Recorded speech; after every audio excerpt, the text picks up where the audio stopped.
Hi Lods, magandang gabi po. So, ito yung biyahe namin Lods nung isang araw. Galing kami nito Lods ng Caloocan at kami pauwi na ng Quezon City.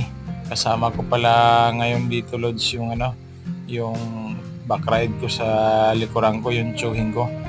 At itong area na ito Lods ay bandang circle na ito Lods sa Quezon City. So ayan Lods, dito kami ngayon, dadaan kami ngayon Lods dito sa circle. Kasi yung tsuhin ko na ito Lods, yung kasama ko, ibababa ko pa to Lods dito sa may CP Garcia, malapit sa Red Cross. So yan lang Lods, salamat sa panonood.